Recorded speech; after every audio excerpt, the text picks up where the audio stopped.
হক ও বাতিল এই দুইটা জিনিসের সংঘর্ষ, এবং হক প্রতিষ্ঠা করার জন্য সংগ্রাম করা, বাতিলকে নির্মূল করার জন্য ধ্বংস করা, এই সংগ্রামটা আল্লাহ দেখতে চান।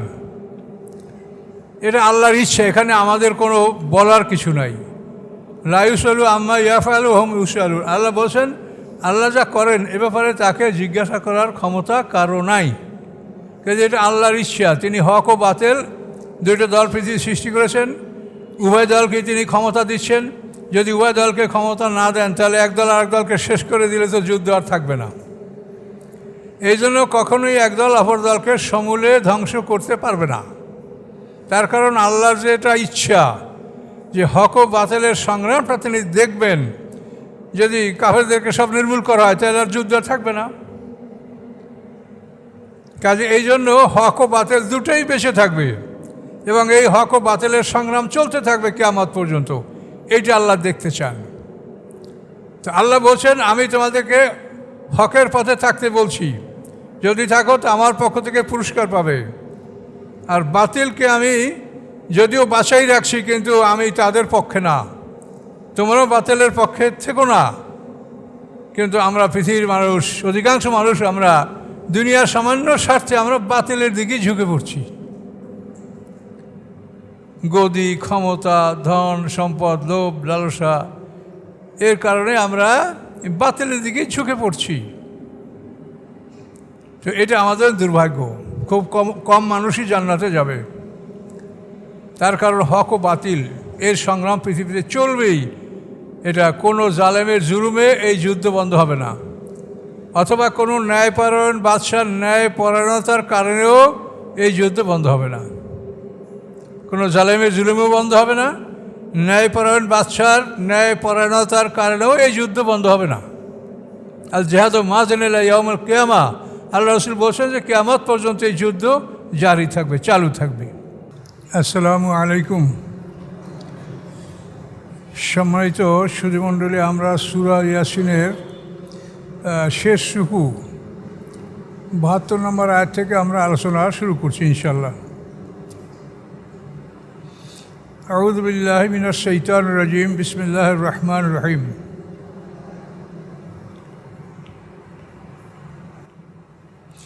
আওয়ালাম ইয়ারাউ আন্না খালাকনা লাহুম মিম্মা আমিলাত আইদিনা ওয়া আনআমান মিম্মা আমিলাত আইদিনা আনআমান ফাহুম লাহা মালিকুন। আল্লাহ বলেন যে তারা কি দেখে না যে আমি তাদের জন্য পশু সৃষ্টি করেছি, যেগুলি আমার হাতের তৈরি, যেগুলি আমার শক্তি বলে আমি তৈরি করেছি। আইদুন শব্দত হাত এবং আইদুন শব্দত ক্ষমতা। তো এখানে ক্ষমতা বলে সৃষ্টি করেছি, এটা বলাই উত্তম। তার কারণ আল্লাহ তাআলা তার নিজ হাতে কয়েকটা জিনিস সৃষ্টি করেছেন বলে তাফসীরে উল্লেখ আছে। এক নম্বরের আল্লাহর আরশ, এটা আল্লাহর নিজ হাতে তৈরি। আল্লাহর কলম, যেই কলম দ্বারা আল্লাহ লেখেন, এই কলম আল্লাহর নিজ হাতে তৈরি। আর জান্নাতে আদন, এই বেহেশতটা আল্লাহর নিজ হাতে তৈরি।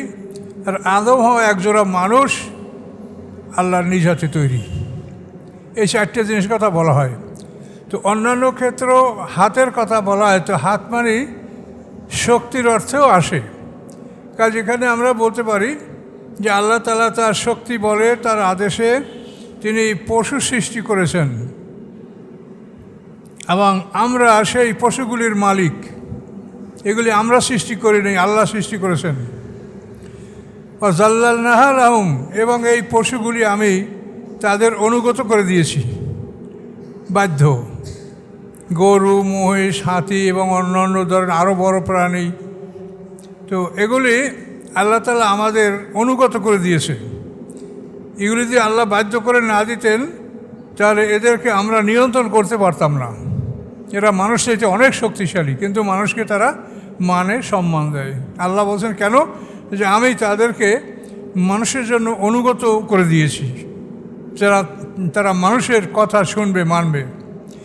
এজন্য তারা কি করে? ফামেনা রাকুবহুম আমেনা ইয়াকুলুন, এই পশুগুলির মধ্যে হতে কতগুলি তারা তাদের সওয়ারি, তাদের বাহন, আমেনা ইয়াকুলুন, এবং কতগুলি তারা খাচ্ছি। তো এই জন্য খাওয়ার জন্য তো আল্লাহ তাআলা স্পষ্ট করে বলেই দিয়েছেন সব গৃহপালিত পশু এবং অন্যান্য পশু, শুধু আল্লাহ নিষেধ করছেন ওয়াল খাইলা ওয়াল বিগালা ওয়াল হামিরা লেতার কাবুয়া অজিনা, ঘোড়া, গাধা, খচ্চর, এই তিনটে প্রাণী সম্পর্কে আল্লাহ বলছেন এটা তোমাদের সৌন্দর্যের জন্য, এছাড়া অন্য প্রাণীগুলি তোমরা খাবে।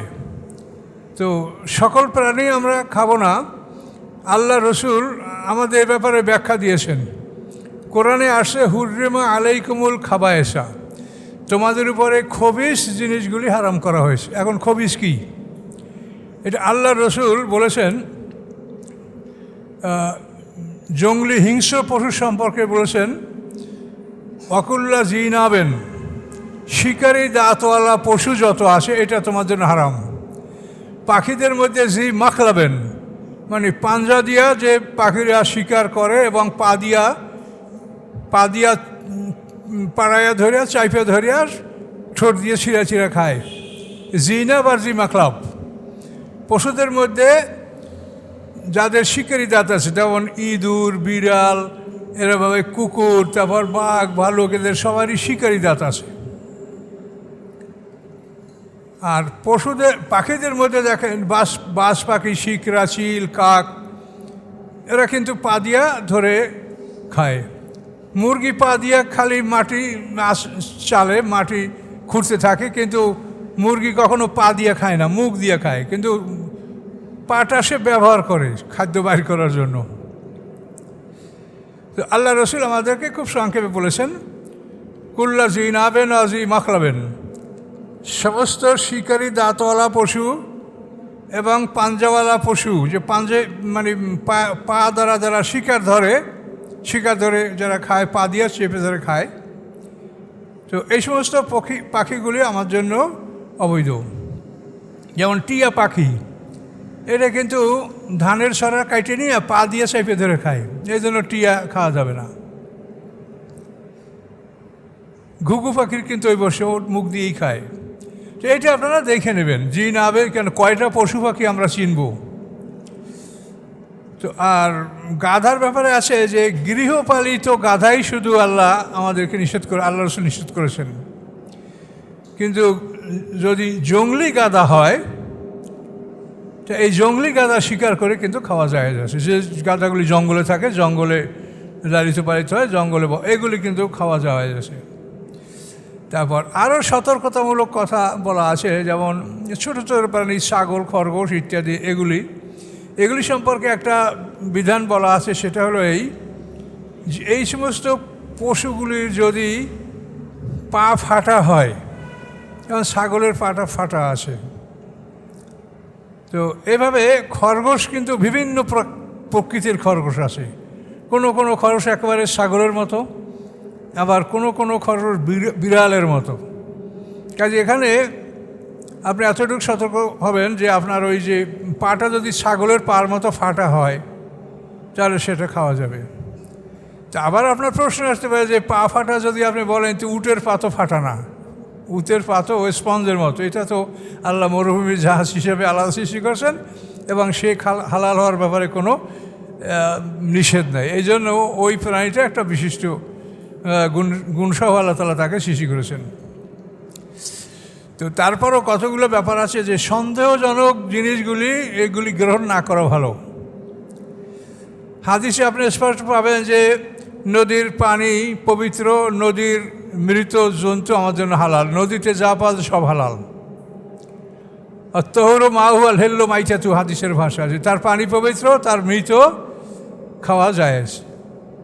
তো সমুদ্রের মৃত প্রাণী খাওয়া, এরপরে কোরআনের আয়াত আছে যে উহিল্লা লাকুম সৈদুল বাহারি ওয়া তোয়ামহু, আল্লাহ বলেন নদীর শিকার তোমাদের জন্য হালাল করা হয়েছে। নদীর শিকার অর্থাৎ নদী বড়শি দিয়া, বল্লম দিয়া, জাল দিয়া যে কোনো মাছ শিকার করবেন, এটা খাওয়া জায়েজ আছে। ও তোয়ামহু, এই তোয়ামহু দ্বারা তাফসির করা হয়েছে যে মৃত প্রাণী শিকার করেও খেতে পারবে এবং মৃত প্রাণীগুলিও সমুদ্রে খেতে পারবে, কিন্তু ওই শর্ত ওইটাই যে সে মাছ হইতে হবে। মাছ হওয়ার জন্য শর্ত হলো যে তার গালে নিচে ফুলকা থাকবে আর সে চক্ষু বন্ধ করতে পারবে না। পানির যে প্রাণী চক্ষু বন্ধ করতে পারে সে মাছের ডেফিনেশনে আসবে না। কাজেগুলো দেখে শুনে পরীক্ষা নিরীক্ষা করে খেতে হবে। তো মোট কথা হলো কি যে সন্দেহজনক জিনিসের মধ্যে ঢোকা নিষেধ। আল্লাহ রসুল বলছেন আল হালালও বাইয়িনুন আল হারামও বাইয়িনুন, হালালটাও স্পষ্ট হারামটাও স্পষ্ট, বাইনামা মুশতাবাহাতুন, এই দুইটার মাঝখানে আছে কতগুলি সন্দেহজনক জিনিস যে হালাল না হারাম। তো আল্লাহ রসুল বলেন ফামান ওয়াকাফিল মুশতাবাহাতে ফাকাত ওয়াকাফিল হারাম, এই সন্দেহজনিত জিনিসের মধ্যে ঢুকলে মনে করতে হবে যে সে হারামের মধ্যে ঢুকলো। কাজে যেটা নিয়ে মশলা আছে ওটা আপনি খাইয়েন না। কত খাবার পৃথিবীতে আছে, এখন এই খটক মাছ, শাপলা পাতা ইত্যাদি নানা রকমের মধ্যে কথা আছে, এর কোনো সীমা নাই। এই যে শাপলাতা সমাকুন তার তোরসে ঢালের মতো মাছ, এই মাছের একটা শ্রেণী খাওয়া জায়েজ আছে। এই মাছের এক শ্রেণী আছে তাদের বড় লেজ হয় না, ছোট্ট একটু ছাগলের লেজের মতো লেজ হয় এবং সেটা একটু চড়া ধরনের, এই শাপলা পাতা মাছের মধ্যে। এই কোয়ালিটিটা খাওয়ার জন্য ইমামরা রায় দিয়েছেন। যেগুলো লম্বা লেজ, লেজের মাথায় কাটা এবং পেটে বাচ্চা হয়, এগুলিকে খেতে নিষেধ করেছে। এখন আমাদের কথা হলো যে আমাদেরকে কত খেতে হবে, আল্লাহর তো কত খাবারই আছে। তো যেখানে সন্দেহ এখানে আপনার না ঢোকা ভালো, এই এক কথা। আমার কাছে একদিন বলে যে কুয়াকাটা গেছিলাম সাগরের পাড়ে, সমুদ্রের পাড়ে, তো অক্টোপাস খেয়েছি। তো অক্টোপাস তো কোনো মাছের মধ্যে আসে না। অক্টোপাস কি চোখ বন্ধ করে? ওটা কি মাছের কোনো ফুলকা আছে? এটা যোগ জাতীয় একটা জিনিস, যোগ যেটা পানিতে বড় বড় মোটা যোগ থাকে না, অক্টোপাস ওই যোগ জাতীয় একটা জিনিস। তো অক্টোপাস হোটেলে পাক হয়েছে, অক্টোপাস ওনারা খেয়েছে, আমাকে গল্প করছে নতুন জিনিস খেয়েছি অক্টোপাস। তো এখন এইভাবে আপনারা খাওয়া দাওয়ার ব্যাপারে সংযমী হন, ভালো করে চিনে শুনে জেনে শুনে আপনারা খাবার গ্রহণ করেন। পাইলেই খাওয়া যাবে বা ওই রকম কমন কথা এগুলি ঠিক হবে না। তো আল্লাহ বলেন তোমাদের জন্য যে প্রাণীগুলি আমি সৃষ্টি করেছি ফামেনা রাকুবহুম আমেনা ইয়াকুলুন, এর মধ্যে হতে কতগুলি প্রাণীর পরে তোমরা আরোহণ করো তোমাদের সওয়ারি, আমেনা ইয়াকুলুন, এবং কতগুলি থেকে ওই মানুষেরা খায়, যেমন উট, গরু, ছাগল, ভেড়া ইত্যাদি এগুলো আমরা খাচ্ছি, দুম্বা। আলহাম ফিহা মানাফিউ আর মাশারিবু আফালা ইয়াশকুরুন, তাদের জন্য রয়েছে ওই পশুগুলির মধ্যে অনেক উপকার, মাশারিবু এবং অনেক পানীয় দ্রব্য, আফালা ইয়াশকুরুন, তারা কি কৃতজ্ঞতা জ্ঞাপন করবে না? অনেক উপকার, আপনি গোশত খাবেন, চামড়া দিয়ে জুতা বানাবেন, হাড্ডি দিয়ে সার তৈরি করবেন, আরও কত কিছু, মানে অনেক উপকার এই পশুর মধ্যে আছে। তারপরে তার দুধ আপনি পান করতে পারছেন। আল্লাহ বলেন তোমরা কি শুকুর করবে না? এটা তো আমি তোমাদের জন্য সৃষ্টি করেছি। আত্তাখাযু মিন দুনিল্লাহি আলিহা, তারা আল্লাহর মোকাবেলায় অন্য ইলাহ নির্বাচন করে। লাত, উজ্জা, মানাত, হবল, বালাবাক্য, তো এই ধরনের আল্লাহর মোকাবেলায় তারা উপাস্য নির্বাচন করে। লাআল্লাহুম ইয়ানসুরুন, যাতে তারা এদেরকে উপকার করতে পারে। তারা মনে করে আমাদের লাত, উজ্জা, মানাত, ওল, হবল দেবতা এরা হাসরের মাধ্যমে আমাদের উপকার করবে, আমাদের শাফাত করবে, এটা তাদের একটা কাল্পনিক ধারণা। তো আল্লাহ বলেন তারা মনে ভাবে যে এগুলি তাদের উপকার করবে। আল্লাহ বলেন লা ইয়াস্তাতিউনা নাসরাহুম, এই দেবদেবীগুলা তাদের সাহায্য করার কোনো ক্ষমতা রাখে না, তাদের কোনো সাহায্য করতে পারবে না। অহমলাম জুন্দুম মুহতারুন, বরং তারা নিজেরাই তাদের জন্য প্রস্তুত সৈন্যবাহিনী, মানে নিজেরাই পাহারা দিয়া এই মূর্তিদেরকে তারা রক্ষা করে। যাকে তুমি পাহারা দাও সে তোমার উপকার কী করবে? তাই আল্লাহ বলেন যে ওহম লাহুম জুন্দুম মুহতারুন, তারা তাদের জন্য উপস্থিত পাহারাদার। মন্দির, মূর্তি এগুলি সব পাহারা দিয়ে না রাখলে যে কোনো সময় দেখা যায় ভাঙচুর হয়েছে, সেটা হয়েছে, তারা কিছুই নিজেকে আত্মরক্ষা করতে পারে না। কোরআন পাকের সূরা হজের মধ্যে ব্যাপারে বলা হয়েছে যে আল্লাহ ছাড়া ওরা যে দেবদেবীগুলি ইবাদত করে, আল্লাহ বলেন লা ইয়াখলুকু যুবাবান, এই দেবদেবীগুলি একটা মাছিও সৃষ্টি করতে পারে না। ওয়াইয়াসলভু যুবাবর সাইয়া লাইয়াস্তান কি জুমেনু সাইয়া জৌফা তলিবল মাতলুব। মাছি যদি তাদের দেহ থেকে কিছু কেড়ে নেয়, অর্থাৎ তাদের দেহে বসে বসে রং খায়, এভাবে যদি মাছি তাদের দেহের থেকে কিছু কেড়ে নেয়, মাছির থেকেও তা ওরা ফিরাতে পারে না, উদ্ধার করতে পারে না। জৌফা তলিবল মাতলুব, দুর্বল ইবাদতকারী আর দুর্বল মাবুদ। সূরা হজের মধ্যে আল্লাহ বলছেন। আল্লাহ সব কথাগুলোই বলেছেন, কিন্তু তারপরও দেখেন পৃথিবীর কোটি কোটি মানুষ এই মূর্তিপূজা করছে, শয়তানের অনুকরণ করছে। তাদের কাছে কোনো যুক্তি নাই, তাদের সাথে তর্ক করবেন, তারা বলবে শেষ পর্যন্ত আমাদের বাপ দাদাই করছে তাই করি, কিন্তু কোনো যুক্তি প্রমাণ দিয়া তারা জিততে পারবে না, বা তাদের এই কাজ যে সত্য এটা কোনোভাবেই তারা প্রমাণ করতে পারবে না। কিন্তু তারপরও পৃথিবীর কোটি কোটি মানুষ দেবদেবী, গাছপালা, কুমির, শিয়াল, হনুমান, বানর, বিভিন্ন পূজার কোনো শেষ নেই। এগুলি সব শয়তানের পরামর্শে মানুষ করছে। এই জন্য আল্লাহ বলছেন যে তোমরা কোরআনের কাছে ফিরে আসো। ফালাইহাজুনকা কওলুহুম, আল্লাহ বলেন হে রাসূল, তাদের কথায় যেন আপনি দুঃখিত না হন। তারা আপনাকে জাদুকর বলে, গণক বলে, কাহেন বলে, কবি বলে, কাজ্জাবুল খায়েন বলে, মিথ্যাবাদী খেয়ানাতকারী বলে। কাজে বলুক, বলতে দেন, তাদের কথায় যেন আপনি দুঃখিত না হন। ইন্না না'লামু মা ইউসিররুনা ওয়া মা ইউলিনুন, আল্লাহ বলেন আমি আল্লাহ জানি যা তারা গোপন করে এবং যা তারা প্রকাশ করে।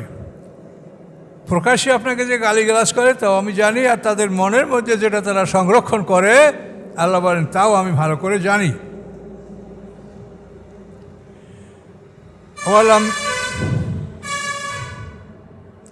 আওয়ালাম ইয়ারাল ইনসানু, আল্লাহ বলেন মানুষ কি দেখে না, আন্না খলাকনাহু মিন নুতফাতিন, যে নিশ্চয়ই আমি সৃষ্টি করেছি তাকে এক ফোঁটা শুক্রবিন্দু দ্বারা।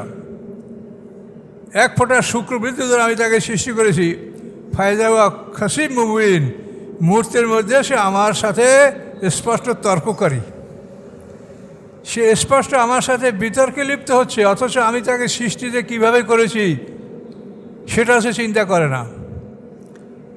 এক ফোঁটা বীর্যে লক্ষ লক্ষ স্পার্ম থাকতে পারে, যার দ্বারা লক্ষ লক্ষ নারী গর্ভবতী হতে পারে, কিন্তু এই স্পার্মগুলি কিছু সময় পরে মরে যায়। কোনো একটা স্পার্ম যদি নারীর শুক্রকীটে স্পর্শ করে, কামড়ে ধরে, তাহলে ওই নারী ওই একটা স্পার্ম, ওই একটাই ধরলে দ্বিতীয়টায় আর তাকে ধরতে পারবে না। এভাবে একজন নারী গর্ভবতী হয়। এই শুক্রকীটটা এতই ছোট যে মিলিমিটারের 10,000 ভাগের 1 ভাগ, যেটা মাইক্রোস্কোপ দিয়ে দেখাও কঠিন। এত সূক্ষ্ম জিনিস দ্বারা আল্লাহ তাআলা আমাকে আপনাকে সৃষ্টি করেছে, একটু বড় হয়েই আমরা আল্লাহর সাথে তর্ক শুরু করে দিয়েছি। তোমার সৃষ্টিটা কত জঘন্য অবস্থা থেকে তোমাকে সৃষ্টি করে, তুমি ভেবে দেখো। আবার আমি তোমাকে ধ্বংস করব, তোমার মৃত্যু হবে অথবা কিয়ামত হবে, হাসরের ময়দানে আমি তোমাকে খুঁজে বের করব, কোথাও লুকিয়ে থাকতে পারবে না। আকাশ, পৃথিবী, পানি, মাটি, নদী, সমুদ্র সব কিছু চূর্ণ বিচূর্ণ হয়ে সিঙ্গার ফুৎকারে একাকার হয়ে ঘুরপাক খাতে থাকবে। 40 বছর পর্যন্ত এই সিঙ্গার ফুৎকার এভাবে চলবে। এই সময় মধ্যে মানুষের বিক্ষিপ্ত দেহ এগুলি একত্রিত হবে, আর যে দেহগুলি সলিড আছে, অক্ষত আছে, সেগুলি ভেঙে গুঁড়ো গুঁড়ো হয়ে সেগুলির থেকেও দেহ থেকে ফরেন বডি সব বের করে ফেলানো হবে। অর্থাৎ আমরা মাতৃগর্ভ থেকে দেহের যে অংশটা নিয়ে আসি ওইটা হলো আমাদের অরিজিনাল বডি, আর দুনিয়ার খাদ্য খেয়ে আমাদের যে দেহটা হয়েছে এটা হলো ফরেন বডি। তো হাসরের ময়দানে সিঙ্গার ফুৎকারে সব সলিড দেহগুলি গুঁড়ো গুঁড়ো হয়ে যাবে এবং এর থেকে ফরেন বডি সব বের হয়ে যাবে। এই ফরেন বডি বের হয়ে ওই প্রাণীগুলি তৈরি হবে। আপনি কয়টা হাঁস খাইছেন, কয়টা মুরগি খাইছেন, কয়টা গরু খাইছেন, এগুলি সব ওই সলিড দেহ থেকে ভেঙে ওগুলি বের করে আল্লাহ আবার ওগুলো ওই ছোটো করে তৈরি করবেন। প্রত্যেকটা প্রাণী প্রথম যেভাবে জন্মগ্রহণ করেছে দ্বিতীয়বার ওভাবেই জন্মগ্রহণ করবে। কামা বাদাকুম তাউদুন। একমাত্র ব্যতিক্রম হাসরের ময়দানে দেখবেন আদম হাওয়া, এই দুইটা মানুষ বড় উঠবে, পোশাক পরা অবস্থায় উঠবে, উলঙ্গ উঠবে না। তার কারণ এই দুইটা মানুষ প্রথম সৃষ্টির সময় এরা বড় করে এদেরকে আল্লাহ সৃষ্টি করেছেন। আমাদের মতো এরকম ছোট্ট উলঙ্গ এরা সৃষ্টি হয় না। এদেরকে প্রথম সৃষ্টিটাই এদেরকে পূর্ণাঙ্গ একটা মানুষ, নর নারী, কুমার কুমারী এই হিসেবে আল্লাহ তাদেরকে সৃষ্টি করেছেন প্রথম সৃষ্টি। তো দ্বিতীয় সৃষ্টি তাদের অভাবই হবে, এটা আল্লাহর প্রতিশ্রুতি যে আমি প্রথমবার যেভাবে সৃষ্টি করেছি দ্বিতীয়বার আমি ওভাবেই সৃষ্টি করব। আদম হয় এই দুইটা মানুষ হাসরের ময়দানে আমরা সবাই দেখব, এবং তখন হিন্দু, মুসলমান, খ্রিস্টান, বৌদ্ধ, জৈন যত ধর্মের লোক আছে সবাই দেখবে যে এই দুটা লোক আমাদের পিতামাতা, আমরা এদেরই সন্তান। তাহলে আমরা পৃথিবীর মানুষ তো সব ভাই ভাই, তা আমরা মারামারি, কাটাকাটি, হিংসা বিদ্বেষ কেন করলাম? কয়দিনের জন্য পৃথিবীতে আমরা এই দুনিয়ার ধন সম্পদের জন্য, দুনিয়ার সিংহাসন গদি, দুনিয়ার সুযোগ সুবিধার জন্য আমরা মারামারি কাটাকাটি করলাম কেন? আল্লাহ তো অনন্ত সুখ সামনেই রেখেছেন আমাদের, কিন্তু শর্ত রাখা হয়েছে তুমি আমার গোলাম হও। গোলাম হইলে তোমাকে আমি অনন্ত সুখের জান্নাতি উদ্যানে, এডেন গার্ডেন, জান্নাতে আদন, এখানে তোমাকে আমি স্থান দিব।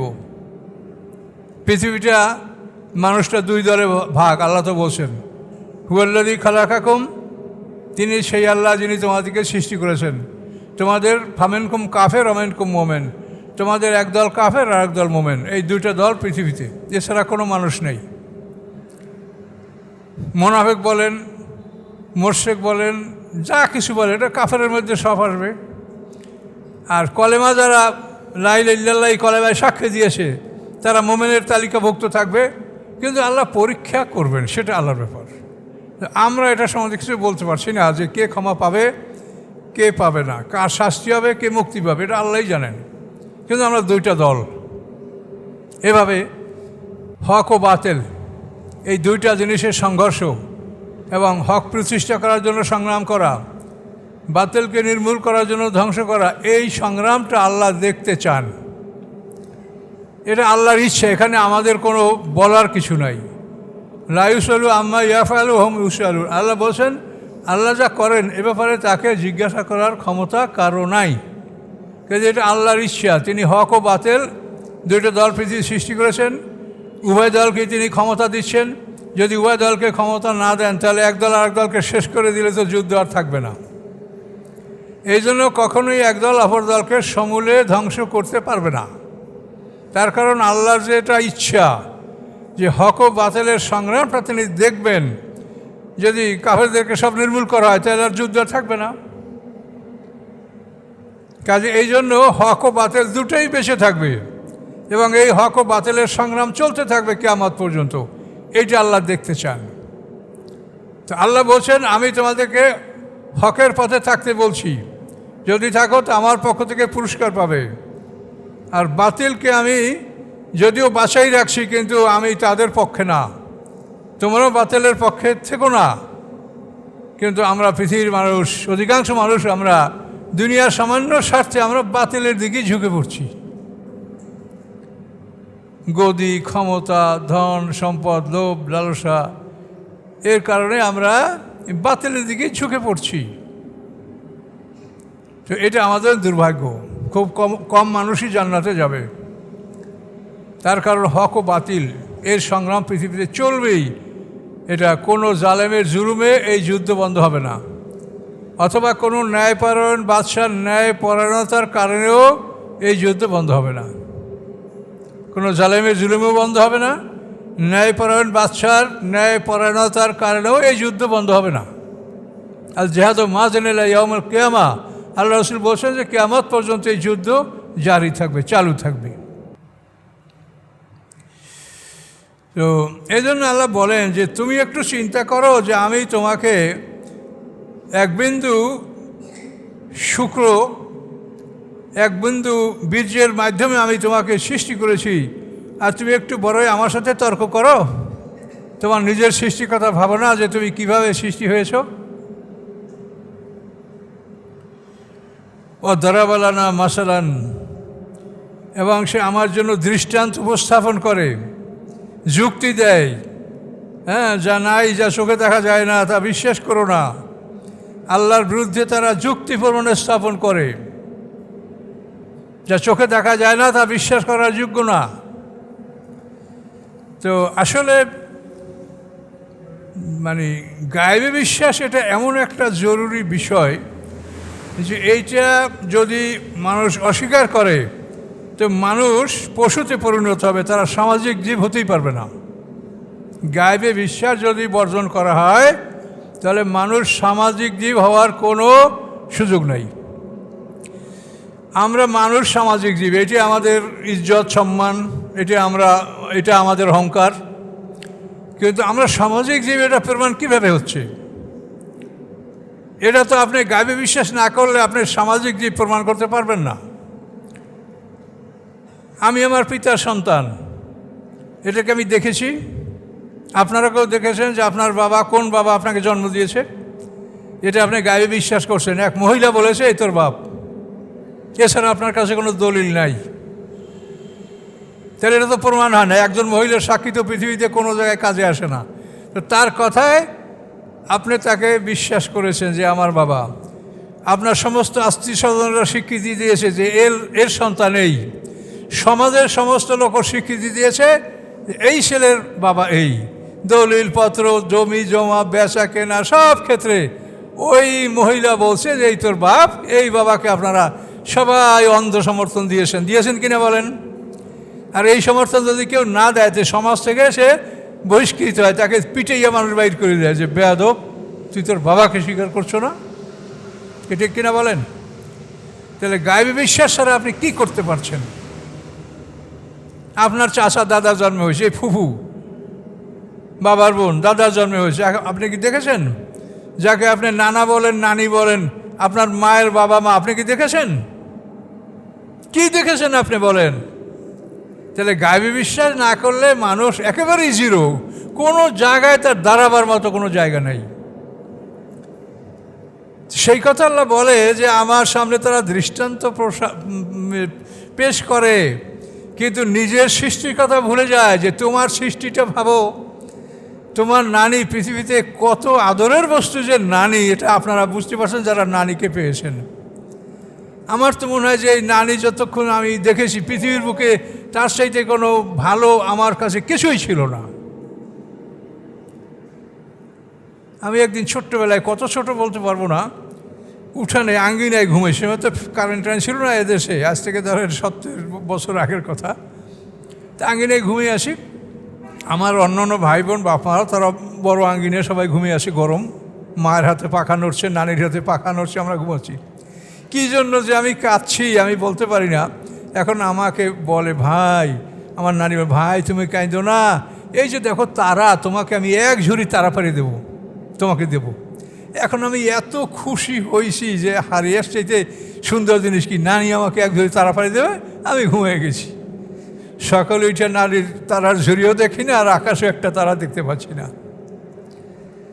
এই যে নানা নানি, এটা আপনি কোথায় পেলেন? দেখেছেন আপনি যে আপনার মায়ের বাবা, মায়ের মা, এটা? তাহলে মানুষ যে সামাজিক জীব, এই মানুষ সামাজিক জীব হতে পারে না যদি সে গায়েবী বিশ্বাসকে অস্বীকার করে।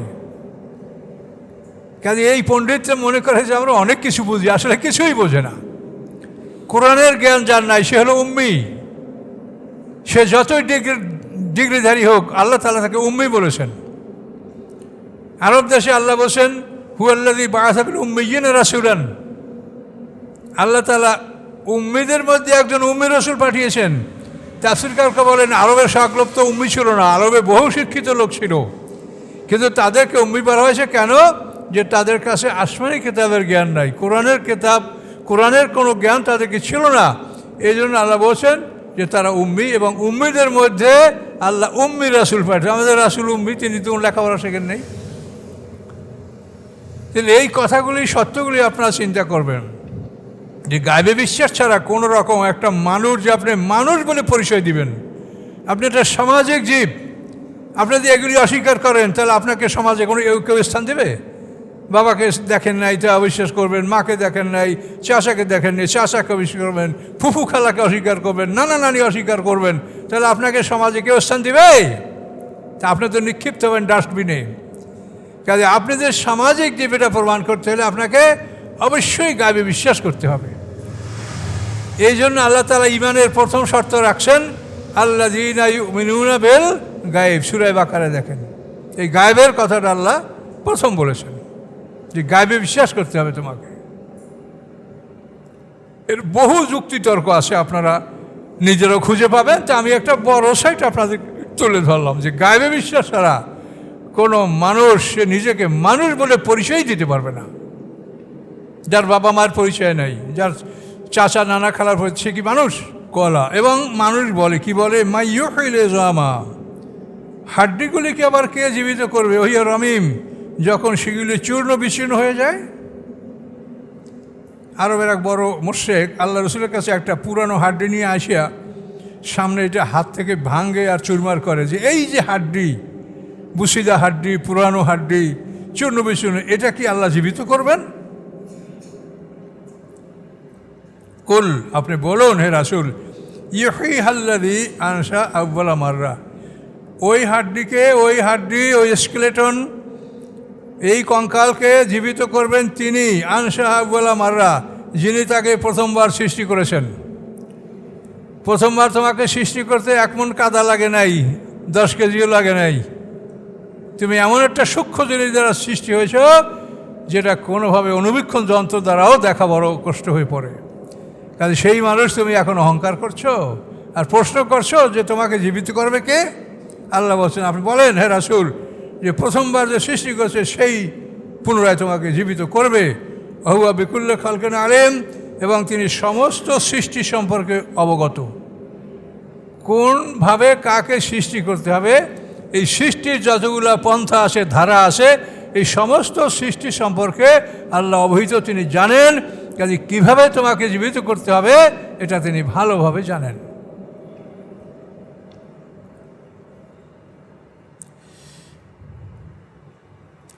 আল্লাযী জাআলা লাকুম মিনাশ শাজারিল আখদারি নারা, আল্লাহ তার অন্য কুদরতের কথা বলতেছেন। আল্লাহ তাআলা সেই আল্লাহ যিনি সৃষ্টি করেছেন তোমাদের জন্য সবুজ লোকরিহতে আগুন, সবুজ কাঠ, কাঁচা গাছপালা, এই গাছপালা থেকেই তোমরা আগুন জ্বালাবার ব্যবস্থা করে নিচ্ছ। এই গাছ কেটে তোমরা খণ্ড খণ্ড করে, তারপরে তাকে স্প্লিট করে ছোট ছোট টুকরা করে তোমরা শুকিয়ে আগুন হিসেবে ব্যবহার করছো। আবার কোনো কোনো গাছ এমন আছে যে কাঁচা অবস্থায় সে জ্বলে। এর মধ্যে আমাদের হাতের কাছে যেগুলি আছে, ধরেন বাঁশ, আম গাছ, এগুলো কাঁচা অবস্থায় জ্বলে। হিন্দুরা তাদের অন্ত্যেষ্টিক্রিয়ায় এই সমস্ত তাজা গাছ কেটেই তারা তাদের অন্ত্যেষ্টিক্রিয়া তারা করে এবং তাদের সমস্যা হয় না, এগুলো জ্বলে। তো আল্লাহ বলেন আল্লাযী জাআলা লাকুম মিনাশ শাজারিল আখদারি নারা, তিনি সেই আল্লাহ যে সবুজ বৃক্ষতে তোমাদের জন্য তিনি আগুনের ব্যবস্থা করেছেন। ফাইযা আনতুম মিনহু তুওকিদুন, আর তোমরা ওই আগুন জ্বালাচ্ছ, এই গাছের মাধ্যমে তোমরা আগুনকে জ্বালিয়ে রাখতে পারছো। আল্লাহ বলেন আওয়ালাইসাল্লাযী খালাকাস সামাওয়াতি ওয়াল আরদা বিকাদিরিন আলা আন ইয়াখলুকা মিসলাহুম, আল্লাহ প্রশ্ন করে যে আল্লাহ আকাশ পৃথিবী সৃষ্টি করেছেন সে কি ক্ষমতা রাখেন না যে তোমাদের মতো মানুষ সৃষ্টি করবেন? এই আকাশ কত দূরে অবস্থিত আজ পর্যন্ত তা কেউ বলতে পারছে না। আকাশ কিসের তৈরি তাও কেউ সঠিকভাবে বলতে পারছে না। এ ব্যাপারে হাদিসে অনেক কথা আছে যে লোহার তৈরিতে, এক আসমান তামার তৈরি, একটা রূপার তৈরি, একটা সোনার তৈরি, একটা মরমর পাথরের তৈরি। এগুলি কাল্পনিক কথা, এগুলো সত্য মিথ্যা, এর কোনো প্রমাণ কারো কাছে নাই। তো আল্লাহ বলেন এই আকাশ পৃথিবী যে সৃষ্টি করলেন, আকাশ সৃষ্টি করার পদার্থগুলো তিনি কোথা থেকে নিয়ে আসলেন? এই পৃথিবীটা তিনি সৃষ্টি করছেন, এই পৃথিবীর সৃষ্টি করার উপাদানগুলি তিনি কোথা থেকে নিয়ে আসেন? আমাদের যা দরকার সবই আমরা পৃথিবীতে পাই। আমাদের সর্বপ্রথম প্রয়োজন মাটি, পৃথিবীতে আমরা মাটি পাচ্ছি, মাটি, তারপর বালু, তারপর লোহা, তারপর তেল, তারপরে অন্য অন্য খনিজ সম্পদ, সবই আমরা পৃথিবীতে পাচ্ছি। যেন আমাদের জন্য আল্লাহ তাআলা এটা পৃথিবীটা একটা গুদাম, এই গুদামের মধ্যে সব স্টোর করে রেখেছে আমাদের জন্য। এখন এগুলি যে আল্লাহ করলেন, তিনি কোথার থেকে সরঞ্জাম এনে এগুলি তিনি করলেন বলো? তোমাদের কি এ ব্যাপারে কোনো জ্ঞান আছে যে এই পৃথিবীটাকে আল্লাহ কোথার থেকে এই তার উপাদানগুলি এনে তিনি পৃথিবীটা নির্মাণ করলেন? কিভাবে তিনি আকাশটা নির্মাণ করলেন এবং এগুলি কিভাবে তিনি শূন্যের বেড়ে ভাসিয়ে রেখেছেন? আপনি কি জানেন যে এইখানে আমরা বসা আছি, তার মানে এই না যে আমরা একটা শান্ত জায়গায় বসা আছি। এই পৃথিবীটা ঘন্টায় 43,200 মাইল বেগে মহাশূন্যে উড়ে বেড়াচ্ছে। ঘন্টায় 43,200 মাইল বেগে এই পৃথিবী শূন্যরূপে উড়ে বেড়াচ্ছে। এবং শুধু এই পৃথিবী না, সমস্ত গ্রহ নক্ষত্রগুলি অকুল্লুন ফি ফালাকে ইয়াসবাহুন, আল্লাহ বলেন সবগুলি আকাশে সাঁতার কাটছে। তাহলে এখন দেখেন, তাহলে এই পৃথিবীটা কিভাবে চলছে, কিভাবে শূন্যতাকে ভাসমান রাখা হয়েছে, কিভাবে মধ্যাকর্ষণের মাধ্যমে তাকে শূন্যের উপরে রাখা হয়েছে, যথাস্থানে রাখা হয়েছে, সে স্থানচ্যুত হচ্ছে না। তাহলে তোমরা এসব কিছুই চিন্তা করো না, খালি আল্লাহর সাথে তর্ক করছো। আল্লাহ বলেন বালা, আপনি বলেন যে হ্যাঁ, হুয়াল খাল্লাকুল আলিম, তিনি মহাস্রষ্টা, তিনি সব কিছু জানেন। আল্লাহ খাল্লাক, খালেক মানে সৃষ্টিকর্তার, খাল্লাক মানে মহাস্রষ্টা, সব কিছু সৃষ্টি করতে পারেন, তিনি মহাস্রষ্টা এবং জ্ঞানী। ইন্নামা আমরু ইযা আরাদা শাইআন, তিনি সৃষ্টি করেন কেমন, এটা তোমরা বুঝতে পারছো না? আল্লাহ বলছেন নিশ্চয়ই তার আদেশ, ইজা আরাদা শাইআন, যখন তিনি কোনো বস্তু সৃষ্টি করতে চান, আইয়াকুল লাহু কুন ফায়াকুন, তিনি শুধু বলেন হও, অথবা সেটা হয়ে যায়। কোন বলার সাথে সাথে পৃথিবী সৃষ্টি হয়ে যাবে, আকাশ সৃষ্টি হয়ে যাবে, সব কিছু সৃষ্টি হয়ে যাবে। কুন ফায়াকুন। সুবহানাল্লাযী বিয়াদিহি মালাকুতু কুল্লি শাই, পবিত্রতা সেই আল্লাহর যার হাতে সব কিছুর ক্ষমতা। মালাকুত মানে মানে রাষ্ট্রীয় ক্ষমতা, সার্বভৌমত্ব, রাজত্ব, সব কিছুর রাজত্ব ক্ষমতা তার হাতে। ওয়াইলাইহি তুরজাউন, এবং তোমরা সবাই তার কাছেই ফিরে যাবে। দেখেন, কুন ফায়াকুন দ্বারা যদি আল্লাহ সৃষ্টি করতে না পারতেন, আপনি একটা চিন্তা করেন, তাহলে প্রশান্ত মহাসাগর কি লেবার দ্বারা খোঁড়া সম্ভব? প্রশান্ত মহাসাগর বলেন 4/3 সমুদ্র, এগুলো যদি লেবার দিয়ে করা যায়, তা লেবার দিয়ে এগুলো করা সম্ভব? মাটিটা কোথায়, কত লেবার লাগবে? প্রশান্ত মহাসাগরের মাঝখান থেকে এক ঝুড়ি মাটি কিনারে আনতে কতদিন লাগবে? হিমালয় পর্বতকে নির্মাণ করতে আপনি কীভাবে ওইখানে পাথর তুলবেন? এক ঝুড়ি পাথর নিয়ে ওখানে কেউ যেতে পারবে? কে করে সেটা? এই জন্য আল্লাহ বলছেন যে তিনি খাল্লাকুল আলিম, তিনি কুন বললে ফায়াকুন হয়ে যায়। এভাবেই তিনি এগুলি সৃষ্টি করতে, তার জন্য সৃষ্টি করা সম্ভবপর হয়েছে। কাজেই তোমরা আল্লাহর এই কুদরত সম্পর্কে ভাবো, তার সামনে মাথা নত করো, তাকে সেজদা করো, আর কাউকে তোমরা সেজদা করো না। একমাত্র সেজদা এর মালিক আল্লাহ, আল্লাহ ছাড়া কেউ সেজদা লাভ করার যোগ্য নয়। আমানতু বিল্লাহ। সূরাটা আমাদের শেষ হলো। তো আমি একটু দুঃখের সাথে বলছি, আগামী জুমাটা আমার একটা বাইরে প্রোগ্রাম আছে, আমি আসতে পারবো না। এরপরে আশা করি ইনশাল্লাহ আর আমার বাইরে প্রোগ্রাম থাকবে না। আগামী জুমা আপনাদের কাছে অনুরোধ করছি যে আগামী জুমাটা আমি অনুপস্থিত থাকছি। তো এখন যারা আপনারা কাবলা জুমা পড়বেন, তারা 4 রাকাত কাবলা জুমা পড়েন।